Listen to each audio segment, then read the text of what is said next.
पूर्णमद पूर्णमिदं पूर्णात् पूर्णमुदच्यते पूर्णस्य पूर्णमादाय पूर्णमेवावशिष्यते।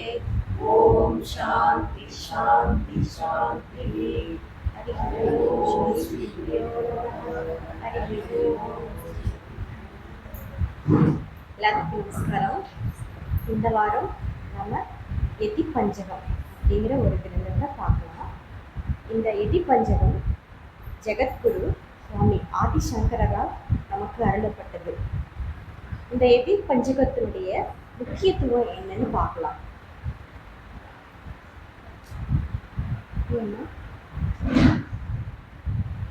இந்த யதி பஞ்சகத்தினுடைய முக்கியத்துவத்தை பார்க்கலாம்.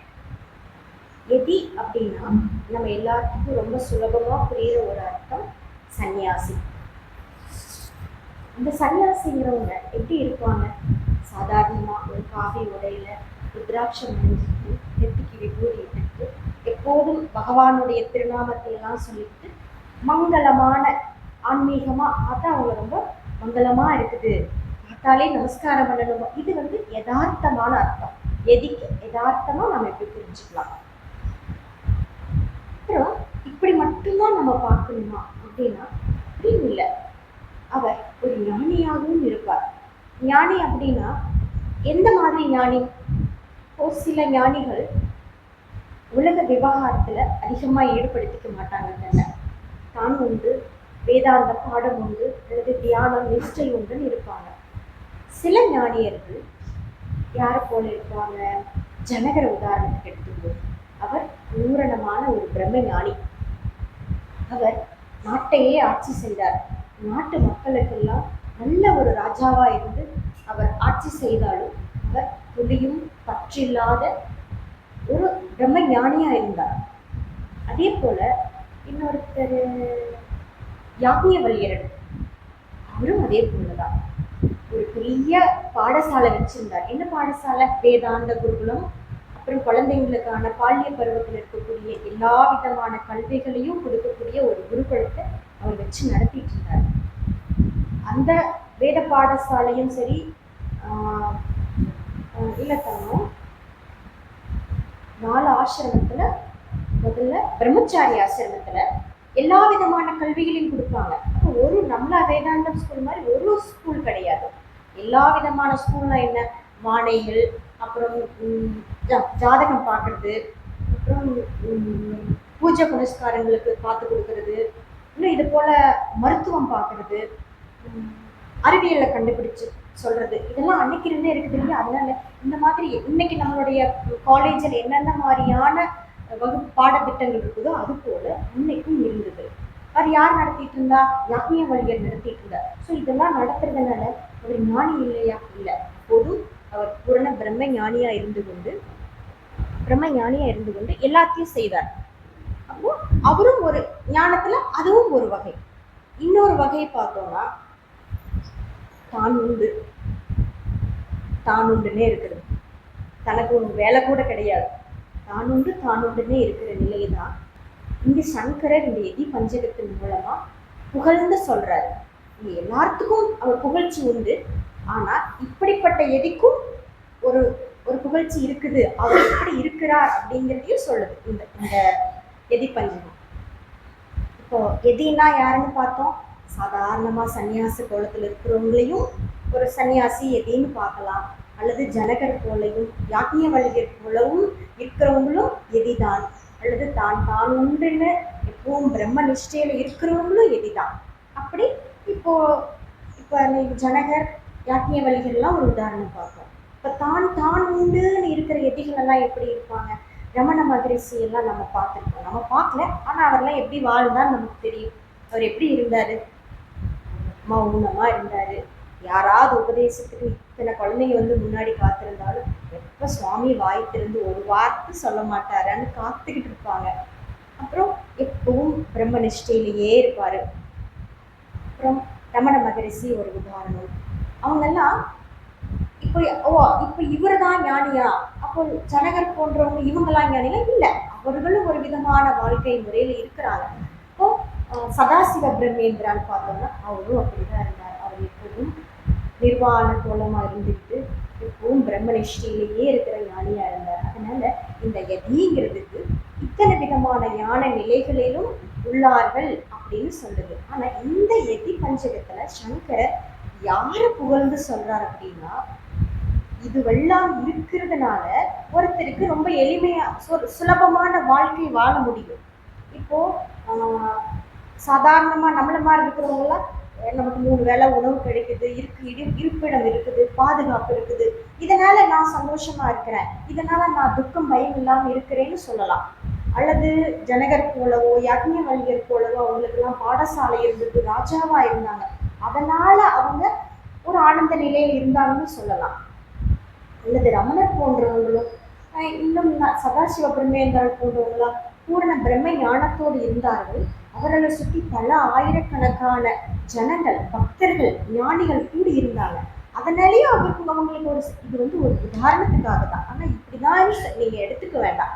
அவர்களை சுற்றியும் கோடிக்கணக்கான லட்சக்கணக்கான பக்தர்கள் இருந்ததுனாலையும் எனக்கும் இத்தனை குழந்தைங்க இருக்கிறாங்கங்கிற ஒரு மனநிலை இருக்கலாம். ஆனா சங்கரர் யாரு சொல்றாருன்னா, இதெல்லாம் எதுவுமே இல்லாதவனா இருந்தாலும் அவன் ஆனந்தத்திலும் அவனுடைய பூரணத்திலும் சற்றும் குறைவில்லாமல் இருப்பான்னு சொல்றாரு. அப்படிப்பட்ட எதிய இனி வரக்கூடிய ஒரு 5 ஸ்லோகங்கள்ல சொல்றாங்க. நமக்கு இன்னைக்கு என்ன முடியுதோ அதை மட்டும் பார்ப்போம். தொடர்ந்து இந்த 5 ஸ்லோகமே எதிய பத்தின புகழ் மொழியாதான் இருக்குது. பஞ்சகம் அப்படின்னா 5, பஞ்சாமிர்தம் நம்ம சொல்லுமா, அப்புறம் பஞ்சாங்கம், அப்புறம் பஞ்சதசி. இப்ப நம்ம சுவாமிஜி பஞ்சதசி எடுக்கிறாங்க. பஞ்சேந்திரியம், கரெக்டா சொல்லிட்டேன், பஞ்சேந்திரியம், பஞ்சீகரணம், இதெல்லாம் 5 வருது இல்லையா. அதனால பஞ்சகம் அப்படின்னா 5 அடைமொழியாக வச்சது, 5 குறிப்பிடுறது. அதனால எத்தி பஞ்சகத்தை இனி சங்கரர் ஸ்லோகத்துக்குள்ள போக போக எப்படி சொல்றாருன்னு பார்க்கலாம்.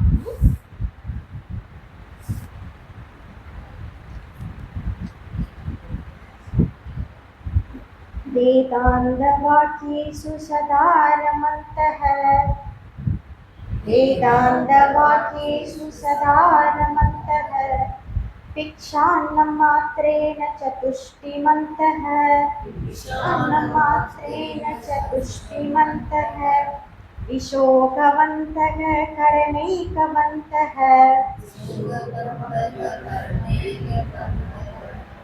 विशोकवन्त இல்ல, கரணை கவந்தக இல்ல, விஷோகவந்தக கரணி ஸ்மரந்தக, கரணி ஸ்மரந்தக, கௌபீனவந்தக கலுபாக்யவந்தக, கலுபாக்யவந்தக. இந்த 4 லைன்ல எப்படி சங்கரர் எதிக்குண்டான புகழ்ச்சியை சொல்றான்னு பார்க்கலாம். வேதாந்த வாக்கியேசு அப்படின்னா என்ன? வேதம் அப்படின்னா நாமெல்லாம் படிச்சுட்டு இருக்கிறோம், உபனிஷத்துலாம் படிக்கிறோம். இதுல உபனிஷத்துல எதை நாம வாக்கியம்னு சொல்லுவோம்? எந்த ஒரு வாக்கியமானது உனக்கு ஜீவன் முக்தி அல்லது நீ பிரம்மம் தத்துவமசின்னு ஒரு ஒரு மைய கருத்தையும் ஒரு சாரத்தையும் கொடுக்குதோ அதை வேதாந்த வாக்கியம் சொல்லுது. எத்தனையோ வாக்கியம் இருக்குது. இப்போ பிரஸ்தானத்திரியம் எடுத்துக்கிட்டோம்னா அத்தனை உபனிஷத்துக்கள் இருக்குது. பகவத்கீதை எடுத்துட்டோம்னா 800 ஸ்லோகங்கள். இது எல்லாமே என்ன சொல்லுது? எல்லாம் சொல்லுது. அதனுடைய வாக்கிய அர்த்தம் என்னன்னு பார்த்தா தத்துவமசி, நீ பிரம்மமா இருக்கிற அப்படின்னு தான் சொல்லுது. அதனால வேதாந்த வாக்கியம்னு நம்ம கிட்ட சொன்னோம்னாலே நம்ம மனசுல சட்டுன்னு என்ன நினைவு வரணும்? தத்துவமசி போன்ற மகா வாக்கியங்களோ அல்லது நான் பிரம்மஸ்வரூபமா இருக்கிறேங்கிற அந்த நினைவு தான் நமக்கு சட்டுன்னு வரணும். இத சதா ரமந்தக, வேதாந்த வாக்கியேஷு சதா ரமந்தக. அதை எப்படி அவர் சிந்தனை பண்ணிக்கிட்டு இருக்கிறாராம்? சதா சிந்திச்சுக்கிட்டே இருக்கிறாராம். இது எப்படி முடியும்? வேதாந்த வாக்கியத்தை சதா எல்லார நிலையும் சிந்திக்க முடியுமா? முதல்ல சங்கரர் அவருடைய எதிகளுடைய ஒரு ஸ்டைலையெல்லாம் சொன்னாங்க. எதினா இப்படி இருப்பான், அவங்க ராஜாவா இருந்தாலும் பற்றில்லாம நாட்டு ஆளுவாங்க, சன்னியாசியா இருந்தாலும் அவங்களும் ஒரு விதத்துல பற்றில்லாம இருப்பாங்க. அப்படியெல்லாம் சொல்லிட்டு வரும்போது அவர்களுடைய மனநிலை எப்படி இருந்தால் இந்த வேதாந்த வாக்கியத்தை சதா ஸ்மரணம் பண்ணிட்டு இருப்பாங்க அப்படின்னா, இப்போ நம்ம ஒரு சமுத்திரம், ஒரு கடலை பார்த்தோம்னா எப்பவும் அதுல அலை வந்துகிட்டே இருக்கும். அலை நிற்காமல் ஓய்வில்லாம மேல சலனம் உண்டாகிக்கிட்டே இருக்கும். அது கடலுடைய மேல்மட்டம். அதே ஒரு ஆழ் நிலையில பார்த்தோம்னா அந்த கடல் துளியும் சலனம் இல்லாம பூரணமா இருக்கிறத பார்க்க முடியும். அப்ப இந்த வேதாந்தியினுடைய இந்த யதியினுடைய மனம் எப்படி இருக்குன்னா, அது எப்பவுமே ஒரு மாதிரி கல்லு மாதிரி எதுவுமே வேலை செய்யாம இருக்குமா? அப்படி இல்லை. அவரோட மனசுல மேல இந்த வேதாந்த சிந்தனைகள் திருப்ப திருப்ப திருப்ப அலை போல திருப்பி திருப்பி திருப்பி இந்த வேதாந்த சிந்தனையை நான் பிரம்மமா இருக்கிறேன், தத்துவமசி மகா வாக்கியத்தினால எந்த ஒரு சொல் சொல்லப்பட்டதோ நான் அதுவாக இருக்கிறேன்னு அவர் சதா காலமும் அதை சிந்திச்சுக்கிட்டே இருக்கிறாரு. அப்படி சிந்திக்கிறதுனால அவர் மனசுல ஒரு சாந்தம் உண்டாகுது. இந்த சாந்தமெல்லாம் எல்லாருக்கும் நமக்கு உண்டாயிருக்கணும் தான். இப்போ நம்ம எல்லாரும் வேதாந்த வாக்கியத்தை விசாரணை பண்றவங்க தானே. ஆனா இந்த சாந்தம் நமக்கு உண்டாயிருக்கணும் தானே. சில நேரத்துல சாந்தமா இருக்குது, சில நேரத்துல சாந்தமா இல்லை. அப்படின்னா ஏன் அப்படின்னு பார்த்தோம்னா இது நம்மளுக்கு பேசலாம். அந்த எதிர்க்கீப்பல்ல நம்மளை சிந்தனை பண்ணி பார்த்தோம்னா இந்த உலக விஷயத்துல நமக்கு ஏதாவது ஒரு மனசு போயிடுச்சு அப்படின்னாலே அதை பத்தின சிந்தனை நமக்குள்ள வந்துடுது. அதை பத்தி அதை அடையிறதுக்கு என்ன பண்ணலான்னு நினைவு வந்துடுது. இப்போ ஒரு பொருளை பார்க்கணும், அதை அடுத்ததான் அடையணும், இதுக்கெல்லாம் நம்ம மனசுல ஒரு சங்கல்பம் உண்டாயிடுது. இந்த சங்கல்பத்தை சரி பண்றதுக்காக உடனே அது என்னென்னவெல்லாம் திட்டம் போடணுமோ எல்லா திட்டத்தையும் செய்தாதான் என்னுடைய சங்கல்பத்தை நான் நிறைவேற்றிக்க முடியும். இப்போ நான் சாதாரணமா உலக விஷயத்துல ஒரு சங்கல்பத்தை நிறைவேற்றணும்னா நீங்க எத்தனை நாள் அதை மனசுல சிந்தனை பண்ணணும். என் பொண்ணுக்கு கல்யாணம் வந்துடுச்சு, என் குழந்தை இனி நான் ப்ளஸ் டூ சேர்த்த போகணும், எல்லாம் முடிச்சாச்சு, நீ அடுத்தது டாக்டரேட் படிக்க வைக்கணும் அப்படின்னா எந்த காலேஜில் சேர்த்தலாம், எவ்வளோ ஃபீஸ் கேட்பாங்க, யாராவது பெரியவங்களை பிடிக்கலாமா, இல்லை இந்த காலத்தில் அப்படியெல்லாம் யார் உதவுறா, நமக்கு இருக்கவே இருக்காரு பகவான் கதின்னு நேராக பகவான் காலில் போய் விழலாமா, சும்மா விழுந்து என்ன பண்ணுறது, பகவானே நான் உனக்கு இவ்வளோலாம் நான் பண்ணுறேன், என் குழந்தைக்கு எப்படியாவது டாக்டர் சீட்டு கிடைச்சிருந்துமே. இப்படியெல்லாம் நம்ம மனசுல சங்கல்பம் ஓடிக்கிட்டே இருக்கும்போது இந்த மனசு சும்மா அமைதியா இருக்குமா என்ன, அடுத்தது என்ன அடுத்தது என்ன அடுத்தது என்னன்னு சிந்தனை பண்ணிக்கிட்டே இருக்கும். இப்படி இருக்கிற மனசுல வேதாந்த வாக்கியத்தை நம்ம சிந்திக்க முடியுமா? எப்பவும் உலக விஷயம் தானே ஓடுது. ஓகே, இன்னைக்கு அவர்கிட்ட நான் ஃபோன் பண்ணிட்டேன், அடுத்த நேரம் சரி இன்னும் ஒரு ஃபோன் பண்றதுக்குள்ள நான் குட்டியா உட்காந்து ஒரு தியானத்தை பண்ணிடலாம்னு உட்காந்தேன்னா அடுத்த ஃபோனை நான் சைலண்ட் போட்டு வைக்க முடியும். ஏன்னா போட்டு வச்சேன்னா அந்த நேரத்தில் ஒருவேளை அவர் மெசேஜ் போட்டால் நான் மிஸ் பண்ணிடுவேன். அப்போ ஃபோனை நான் அலாட்டாக பக்கத்தில் வச்சுருக்கோம். அவர் ஃபோன் மட்டும் வராது, மித்த ஃபோன் எல்லாம் வரும். இப்போ பாருங்களேன், ஒரு சின்னதாக ஒரு தியானம் பண்ணணும்னா கூட நம்ம வெளியிருந்து ஏதாவது ஒரு ஃபோன் வரும்னு எதிர்பார்த்துட்டோம்னா நம்ம ஃபோனை சைலண்ட்டில் போட முடியாது. அந்த நம்பர் மட்டும் இல்லாமல் வேற எதோ கால்ஸ் எல்லாம் வரும். சின்ன ஒரு சங்கல்பத்துக்கு இவ்வளவு தடை வருதுன்னா நம்ம ஒரு பெரிய பெரிய காரியங்களை எல்லாம் நம்ம செய்யணும்னா எவ்வளோ தடை வரும். அதெல்லாம் இந்த மனசுனால எவ்வளோ திட்டம் போட்டு போட்டு நம்ம நிறைவேற்ற பார்க்கணும். இது நம்ம நினைச்ச மாதிரி நடக்க முடியுதானா? முடியாது. அப்போ நினைச்சது நடக்கலையேன்னு ஒரு சோகம் வந்துடுது. இப்போ இந்த மனசுல எப்படிடா வேதாந்தத்தை சிந்தனை பண்றது? பண்ண முடியுமா? ஆனா இந்த நம்ம சுவாமி இன்னைக்கு காலையில சொல்லி கொடுத்தாரு பார்த்தீங்களா, அப்படியெல்லாம் நம்ம மனசை வச்சுக்கிட்டோம்னா வேதாந்தத்தை சிந்தனை பண்றதுக்கு எனக்கு நேரம் பத்த மாட்டேங்குதியா, இன்னும் எனக்கு 24 மணி நேரம் இல்லை, இன்னும் 24 மணி நேரம் ப்ளஸ் பண்ணுங்க ஒரு நாள்ல, அப்பவும் எனக்கு வேதாந்த சிந்தனை பண்றதுக்கு எனக்கு இன்னும் இன்னும் இன்னும் எனக்கு ஆசையா இருக்குதுங்கிற அளவுக்கு நம்ம மனசுல ஒரு தெளிவு வந்துடும்.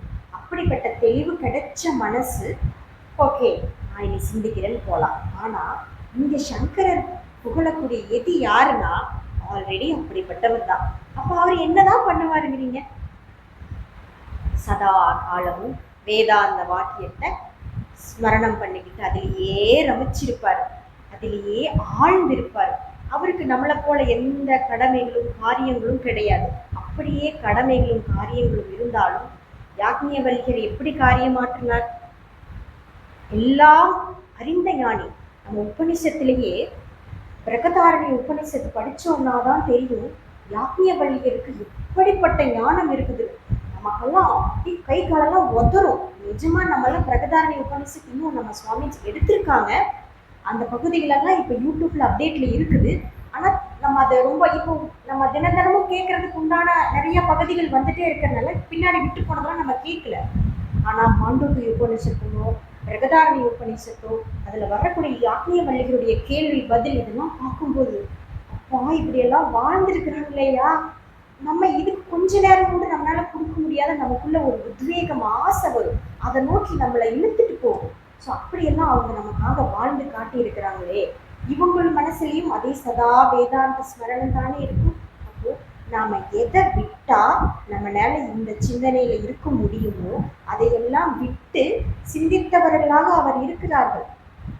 இப்ப நம்ம சுவாமி சொன்ன மாதிரி அந்த ப்ரொஜெக்ஷன்ல காட்டுற வைர ஒட்டிக வைர அட்டியாரெல்லாம் இது பாருப்பா, நீங்க டிவியில காட்டுறீங்க, இதை பார்க்கலாம் நான் ஏமாந்து போக தயாரில்லை, எனக்கு வேண்டான்னு. ஆனா நிஜமாவே நல்லா சூப்பரா ஒரு மர பொட்டியில நல்லா கிரீன் கலர் பட்டு வெல்வெட் போட்டு இந்த சுவாமியினுடைய சோஃபா மேல நான் கொண்டு வந்து ஒரு பெரிய பாக்ஸ் மூடி வச்சுட்டு, இன்னைக்கு எல்லாத்துக்கும் சுவாமிஜி நீங்க தங்கத்திலான செய்த ஒவ்வொருத்தருக்கும் ஒவ்வொரு கிஃப்ட் கொடுக்க போறாங்கன்னு நான் இங்க மூடி வச்சிடுவேன்.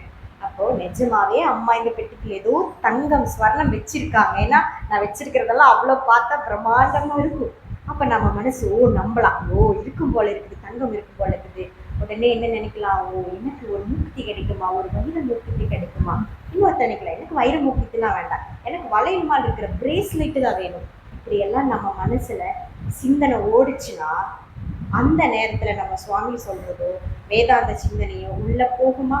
போகவே போகாது. அப்ப என்ன ஆகும், நம்ம மனசு உலகத்துல போயிடுச்சு. ஆனா கதி எப்படி இருப்பா, நீங்க கல்லை வச்சாலும் மண்ணை வச்சாலும் பொண்ணை வச்சாலும், இல்ல கல்லை வச்சாலும் பொண்ணை வச்சாலும் அவருக்கு ரெண்டின் மேலேயும் முக்கிய திருஷ்டியே இருக்காது. கல் எப்படி உதாசீன ஒரு பொருளோ பொண்ணும் அவருக்கு ஒரு உதாசீன பொருளாக தான் இருக்கும். அதை அவர் ஒரு பெரிய விஷயம்னு எடுத்துக்கவே மாட்டார். அப்போ அவர்கிட்ட போயிட்டு நான் இது மாதிரி இதை விட டபுள் மடங்கு பெரிய பெட்டியை வச்சா கூட ஏதாவது மனசுல சஞ்சலம் வந்துருமா? அவருடைய வேதாந்த ஸ்மரணத்துல ஏதாவது தடை வந்துருமா? அவருடைய ஆத்மாத்துல இருக்கக்கூடிய அந்த சந்தோஷம் ஆனந்தத்துல தடை வருமா? வேற ஏதாவது விஷயங்கள் குறிப்பிடுமா? விடவே இடாது. நேற்று ஒரு உதாரணத்துக்கு சொல்றேன். ஒரு கார்ல டிராவல் பண்ணிட்டு இருக்கும்போது அந்த கார்ல சினிமா பாட்டு, எப்பவுமே கார் டிரைவர்களோ சின்ன பசங்களோ பெரியவங்களோ எல்லாம் சினிமா பாட்டு தான் கேட்பாங்க. நம்ம ஏறி வந்து இறங்குற வரைக்கும் ஒரு 10 பாட்டாவது சினிமா பாட்டு அதுல ஓடி இருக்கு. ஆனா நாங்க வந்து கடைசியா இறங்க போற அந்த இடத்துலதான் கார்ல சினிமா பாட்டு பாடுதுங்கிறதே காதுல கவனமாச்சு.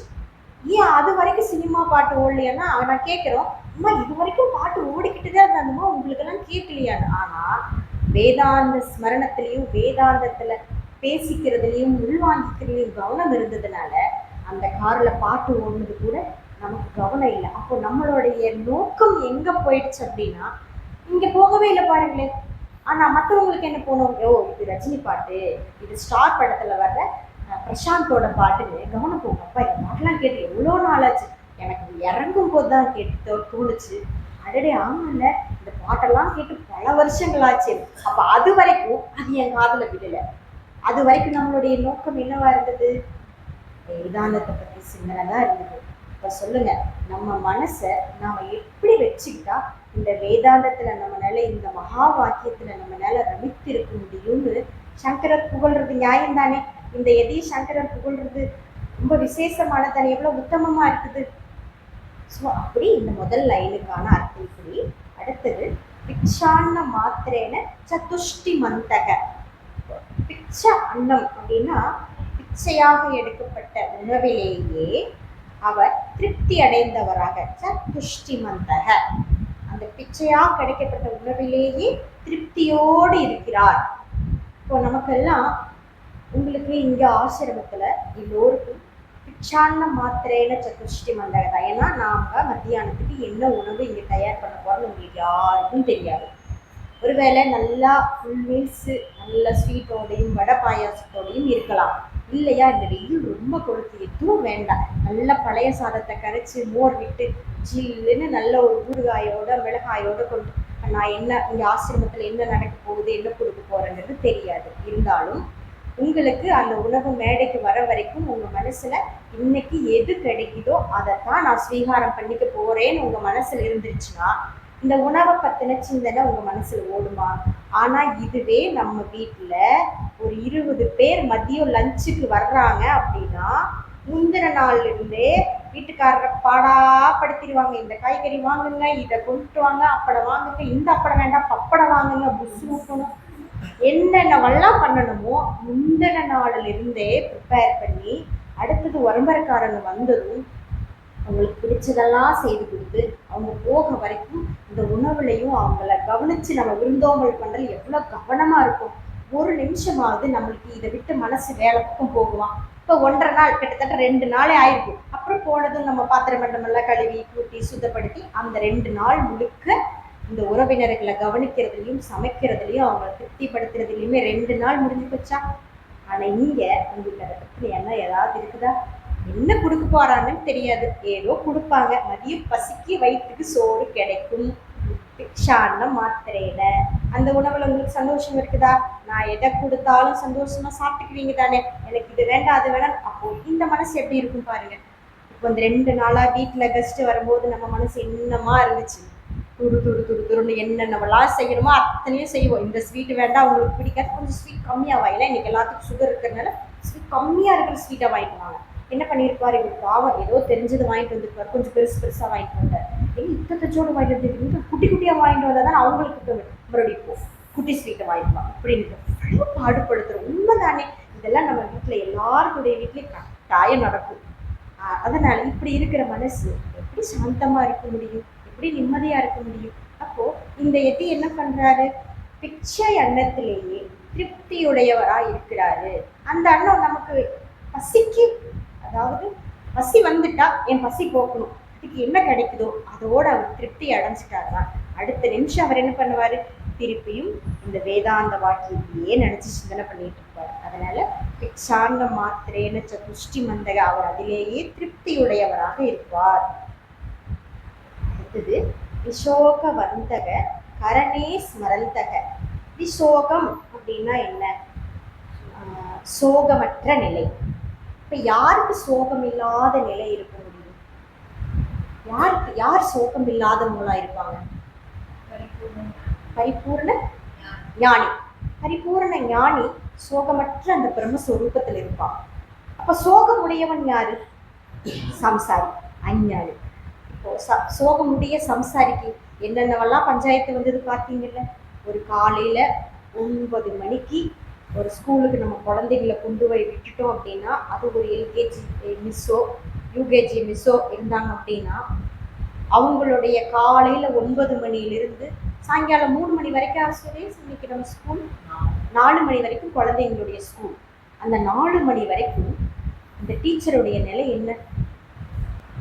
குழந்தை அழு, ஒரு குழந்தை ஆய்ப்போய் வச்சிருக்கும், ஒரு குழந்தை வாந்தி எடுக்கும், ஒரு குழந்தை அழுதழு காய்ச்சலே வந்திருக்கு, ஒரு குழந்தை எங்கள் அம்மா வேணும், ஒரு குழந்தை மிஸ்ஸுன்னா டீச்சர்கிட்ட வந்து பிரியமாக ஒட்டிக்கும். ஒரு கிளாஸில் குறைஞ்சது 20 குழந்தைங்களாவது இருக்கும். ஒவ்வொன்றுக்கும் ஒவ்வொரு நிலை. அது அத்தனையும் அந்த மிஸ்ஸு சாயங்காலம் 4 மணி ஆக வரைக்கும் எல்லாத்தையும் அவங்க சமாளிக்க வேண்டியது இருக்குது. இல்லை எத்தனை அதில் அக்கப்போர் நடக்கும் கொஞ்சம் கற்பனை பண்ணி பார்த்தாதான் தெரியும். அத்தனையும் அவங்க சாயங்காலம் 4 மணி வரைக்கும் சோகம்தான், வேற வழி இல்லை. ஆத்ம பிரம்மஞானினா நான் பிரம்மஞானி, இதுக்கெல்லாம் நான் சோகப்பட வேண்டியது இல்லைன்னு அவங்க சோகம் இல்லாமல் கவனிக்கலாம், ஒரு சாட்சியாக இருந்து குழந்தைங்களை வளர்க்கலாம். ஆனால் சாதாரண ஒரு டீச்சராக இருந்தாங்க அப்படின்னா சம்டைம் அவங்களுக்கு கோபம் வரது கூட நம்ம பார்த்துருக்குறேன். குழந்தைங்களாம் ஸ்கூலுக்கு கொண்டு போய் விடும்போது, இதே கிருஷ்ணாவை கூட நம்ம ஸ்கூலுக்கெல்லாம் கொண்டு போய் விடும்போது பார்த்துருக்குறேன். மிஸ்ஸு சில நேரத்தில் ரொம்ப கடுமையாக இருப்பாங்க. ஆனால் நம்ம அவங்களுக்கு கோச்சிக்க முடியாதுன்னா அந்த குழந்தைங்க அவ்வளோ அக்கப்போர் பண்ணிட்டு இருக்கு, நகலையாக இருக்கும். நம்ம விட்டுட்டு வர்றோம். 3 மணி வரைக்கும் அவர்களுடைய நிலை சோகமான நிலை தான், வேறு வழியே இல்லை. எப்படியால் இந்த டைம் வரைக்கும் இதை கடத்தித்தான் ஆகுது. இப்போ சோகமான மனநிலையில் இருக்கிறவர் எப்படி இந்த வேதாந்தத்தில் நிற்க முடியும்? எப்படி எதி போல ஆழ்ந்த கடல் போல சாந்தத்தில் இருக்க முடியும்? முடியாது இல்லையா? அதனால விஷோக வந்தக கரணே ஸ்மரந்தக. சோகமற்ற என் பிரம்மஸ்வரூபத்திலேயே நான் நின்று கொண்டு அதை ஸ்மரணம் பண்ணி கொண்டிருப்பேன். சோகமற்ற பிரம்மம்னா அம்மா சொன்னாங்க பரபிரம்மஸ்வரூபம், நான் சச்சிதானந்தம், நான் பூரணம் தெரிஞ்ச நிலை. இப்போ இந்த பூரணம்னு தெரிஞ்ச நிலையில ஒருத்தர் சதா ஸ்மரந்தக அதையே எண்ணிக்கொண்டு இருக்கிறார். சரி, இப்போ இந்த டீச்சர் உதாரணத்துக்கே வருவோம். இப்போ இந்த டீச்சர் நல்ல பிரம்ம ஞானியா இருக்கிறாங்க. காலையில 9 மணி இல்லை, காலை எழுந்ததுலேருந்தே கூட இது 20 குழந்தைங்க இல்லை, இன்னும் 20 குழந்தைங்களுக்கு கூட விடுங்க, எப்படி பார்த்துப்பாங்க? எல்லா குழந்தைகளையும் எந்தெந்த நேரத்தில் எந்தெந்த குழந்தைக்கு என்னென்ன செய்யணுமோ எல்லாத்தையும் இன்முகமாக மனசில் சோகம் இல்லாமல் எல்லா காரியத்தையும் செய்வாங்க. குழந்தைங்களுக்கு என்னென்ன வேணுமோ டாக்டரை கூப்பிட்டுனா கூட கூப்பிட்டு வந்துடுவாங்க. இல்லையா ஒரு குழந்தை சாப்பிடவே சாப்பிடாது, தூக்கி இக்கத்தில் போட்டுட்டு கூட சாப்பாடு விட்டுருவாங்க. இவங்களுடைய மனநிலை என்ன? சோகமற்ற நிலை. விசோகம்னா சோகம் இல்லாத ஆத்மஸ்வரூப நிலையில இருக்கிறவங்க எப்படி இருப்பாங்க? ஆனந்தமா இருப்பாங்க. அந்த ஆனந்தத்திலேயே சதா ரமித்தவர்களாக, சதா ஸ்மரந்தம் எண்ணிக்கொண்டிருப்பவர்களாக, இந்த ஆனந்தமான சுரூபம் இப்படியாச்சுன்னு அதை எண்ணிக்கிட்டே இருப்பாங்களாம். எவ்வளவு இப்போ வேதாந்த மாணவர்களுக்கு இந்த சொன்னோம்னா, ஆஹா ஆஹா, இப்ப சுவாமிஜி கொஞ்ச நேரத்துக்கு முன்னாடி கிளாஸ் எடுத்தாரு, எனக்கு விழுந்து விழுந்து நமஸ்காரம் பண்ணணும்னு தோணுது. இவ்வளோ ஆனந்தமா இருந்துச்சு சுவாமிஜி இன்னைக்கு கிளாஸ், இவ்வளோ நல்லா இருந்துச்சு. இப்போ நமக்குள்ள அது பிடிச்சு போனதுனால எவ்வளோ குதூகலமா இருக்கு. இந்த குதூகலத்தை சந்தோஷத்தை வேற ஏதாவது கொடுத்துட முடியுமா? முடியாது. அதுவே இன்னைக்கு ஒரு மால்ல போயிட்டு இன்னைக்கு ஏதாவது ஒரு புது படம் ரிலீஸ் ஆயிருக்குது, ஒருத்தர் இன்னைக்கு சினிமாவுக்கு போறாட்டு, இங்கம்மா எங்க சுவாமிஜி ஏதோ சொல்றாரான்னு கூட்டி கூட விட்டா, ஐயோ எப்படா விடுவாங்க, இப்படி வந்து சிக்கிட்டமே. அவனுக்கு இந்த ஒரு அரை மணி நேரத்தை கடத்துறதுக்குள்ள பெரிய கஷ்டகாலமாயிருக்கும். இப்போ பாருங்க, இப்போ யாருக்கு இந்த வாக்கியங்களும் யாருக்கு இந்த ஸ்மரணமும் சோகமற்ற பிரம்மம் சுகத்தை கொடுக்குதுன்னா, தான் பிரம்மம்னு அறிஞ்சவனுக்கு இதுவெல்லாம் சுகத்தை கொடுக்குது. அறிஞ்சவன் எப்படி இருப்பான்? சும்மா இருப்பான? அதையே நினைச்சு நினைச்சு நினைச்சு ஆனந்தத்துல பூட்டிப்பான். சரி, இன்னும் ஒரு லைன் இருக்குது. கௌபீன வந்தக கழுபாக்கிய வந்தக. சரி, இப்படி சோகமற்ற ஆத்மாவை நான் என்று நினைச்சிட்டு இருக்கிறவன் எப்படி இருப்பான்? கௌபீன வந்தக. கௌபீனம்னா கோவணம். கழு பாக்கிய வந்தக அப்படின்னா, கழு அப்படின்னா இது வந்து ஒரு ஒரு இந்த வார்த்தைக்கும் இந்த வாக்கியத்துக்கும் இந்த வாக்கியத்துக்கும் ஒரு அழகு கொடுக்கக்கூடிய ஒட்டு சொல். இந்த சொல் எங்க வேணாலும் சில இடத்துல அதையும் இதையும் பொருத்தணும்னா வரக்கூடிய கழு அப்படிங்கிற சொல். இதுக்கு முக்கிய அர்த்தம் எதுவும் கிடையாது. கொண்டது என் தன்னை, தந்தது உன் தன்னை, சங்கரா இங்கு யார் சதுரர் கழு கழோன்னு வரும். அப்ப அந்த கழு கொண்டது தந்தது என்ன, கொண்டது உன்ன, இங்க யார் கெட்டிக்காரர் அப்படின்னா இது வாக்கியம் முடிஞ்சு. அங்க எதுக்கு கழுவுன்னு வந்துச்சு? அப்ப அது வந்து ஒரு ஒரு வாக்கியத்தை ஒரு முழுமைப்படுத்துறதுக்காகவோ அல்லது வந்து ஒரு பொருத்தி பார்க்கறதுக்காகவோ எடுத்துக்கலாமே தவிர அந்த கழுவுங்கிற வார்த்தைக்கு பெரிதா நம்ம அர்த்தம் எடுத்துக்கிறதுக்கு வேண்டியதில்லை. அப்புறம் வாக்கிய வந்தக, கௌபீன வந்தக, கழு பாக்கிய வந்தக. ஏன் பாக்கிய வந்தகன்னு சொல்றாரு? மித்தவங்கெல்லாம் பாக்கியசாலி இல்லையா? எல்லோரும் பாக்கியசாலிகள் தான். ஆனா இவர் கோவணத்தை மட்டுமே கட்டிக்கிட்டு எங்கேயோ ஒரு ஒரு குட்டிச்சவர்லையோ அல்லது எங்கோ ஒரு கோவில் கிட்ட ஒரு மண்டபம் இருக்கலாம், அங்கேயோ வேற எங்காவது ஒரு மரத்தடியிலையோ ஒரு காலங்காலமா ஒரு அந்த நம்ம அந்த பழைய காலங்கள்ல எல்லாம் வழிபோக்கர்களுக்காக மடங்கள் இருக்கும், சமைச்சு போட்டு அன்னச்சத்திரங்கள் இருக்கும். அங்கேயோ எங்கேயோ கூட அவர் வெறும் கோமண தாண்டியாவே இருந்து கொண்டும் இப்ப இன்னா வரைக்கும் புகழ்ந்தாரே சங்கர். அப்படிப்பட்ட புகழ் மொழியெல்லாம் இவருக்கும் பொருந்தும். பணக்காரராக இருந்து கொண்ட யாக்கியவலிய நாட்டையாட்டிய ராஜாவோ ஜனகர் போன்ற ராஜாவோ அல்லது பெரிய பாக்கியசாலியான பெரிய பெரிய சன்னியாசிகளாக இருக்கட்டும், அல்லது வந்து சதா காலமும் பிரம்ம நிஷ்டையில் இருக்கிறவர்கள் இருக்கக்கூடிய அந்த ஆனந்தமும் இதே கோவணம் தாண்டிக்கிட்ட பிச்சை எடுத்து சாப்பிட்றவர்கிட்டையும் இந்த ஆனந்தம் பூரணமா இருக்கிறது.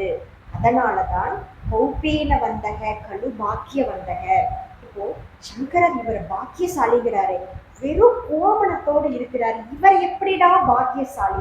உலகத்தினுடைய பார்வையில பார்த்தா என்னுடைய சம்பளம் மாசம் 1,00,000 ரூபா, இன்னும் பரவாயில்லையே. நான் அடுத்தது அதுக்கு உயர்வு சம்பளத்துக்காக ஒரு ரெக்கமெண்ட் கொடுத்துருக்கிறேன் என்னுடைய மேல் அதிகாரியில. 1,00,000 ரூபா சம்பளம் இருக்கிறவங்களுக்கும் இன்னும் அதுக்கடுத்த சம்பளத்துக்கான ரெக்கமெண்ட் போட்டிருப்பாங்க. இல்லைப்பா நான் ஏதோ மாதம் ஒரு 20,000 தான் சம்பாதிக்கணும். இல்லை போதாதுப்பா, 20,000 பத்தாது. அதுக்கு அடுத்து தான் உங்க முதலாளிகிட்ட நீ கேட்கலாம்ல, நீ நல்லா தானே வேலை பார்க்குறேன். ஆமாம் நல்லா வேலை பார்க்குறேன், 4 பேர்த்துக்கு வேலையும் சொல்லித்தரேன், சரி சரி நீயும் உனக்கு சம்பள உயர்வுக்காக எழுதிக்கணும். இப்படி எத்தனை காசு நம்மக்கிட்ட இருந்தாலும் போதாது, இன்னும் உயர்வா வேண்டுங்கிற நிலை இருக்குது. இப்போ உலகத்தினுடைய பார்வையில எவ்வளவு பெரிய செல்வந்தர்களாக இருந்தாலும், ஏன் நம்மக்கிட்ட ஒரு சாதாரணமாக ஸ்கூட்டி எடுத்துகிட்டு போனால் பாதி இடத்துல பேட்டரி தீர்ந்து போயிடலாம், ஏதாவது ஒன்று மக்கள் பண்ணலாம். அப்படி இருக்கிற ஸ்கூட்டி வச்சுட்டு இருக்கிறவங்களும் இந்த உலகத்தில் இருக்கிறாங்க. ஆனால் ஒரு ஆளுக்கு 4 கார் வச்சுட்டு இருக்கிறவங்களும் இருக்கிறாங்க.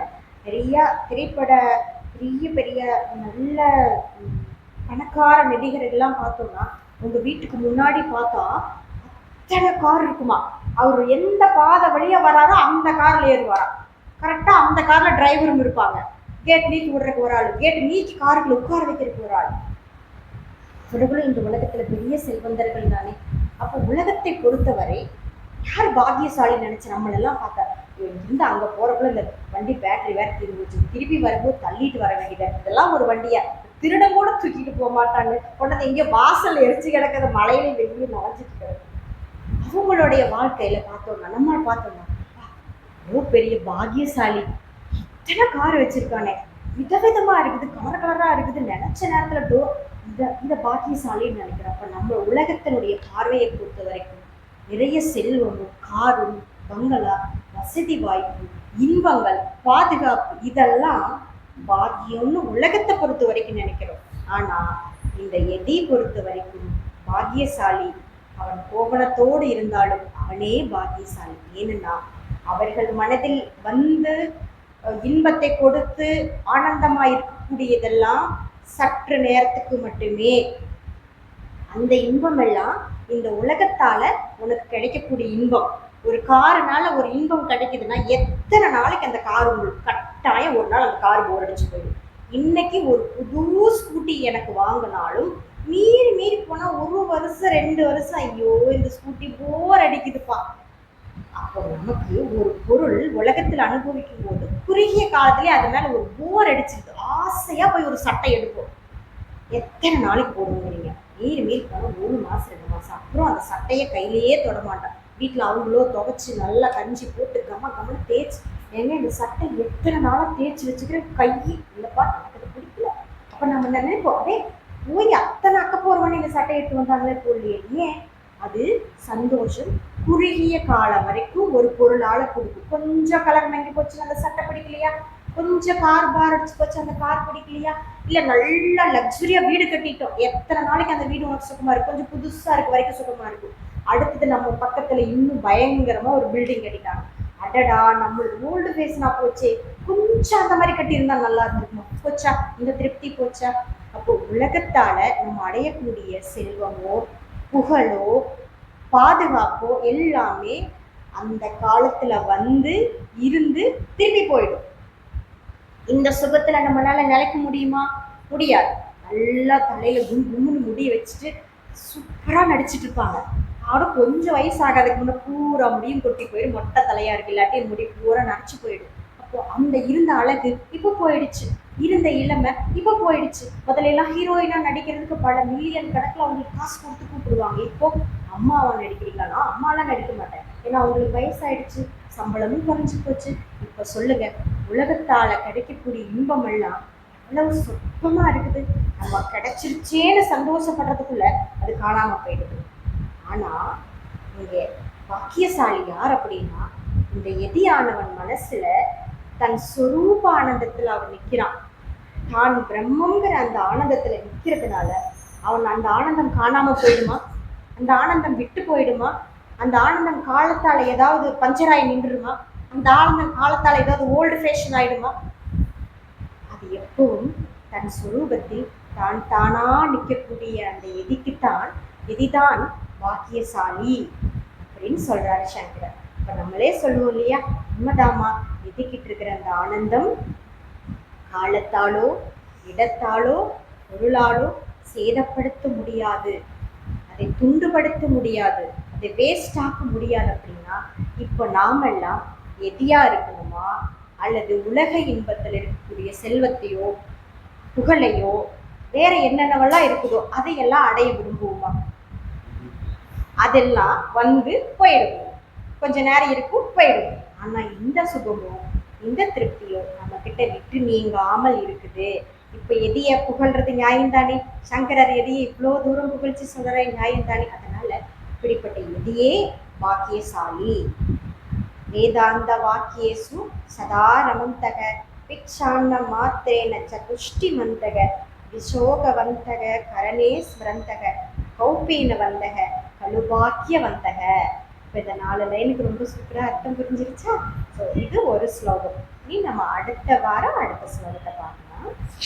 ஓம் பூர்ணமத பூர்ணமிதம் பூர்ணாத் பூர்ணமுதச்யதே பூர்ணஸ்ய பூர்ணமாதாய பூர்ணமேவாவசிஷ்யதே. ஓம் சாந்தி சாந்தி சாந்தி. ஹரி ஓம் ஸ்ரீ குருभ्यो நமः. ஹரி ஓம்.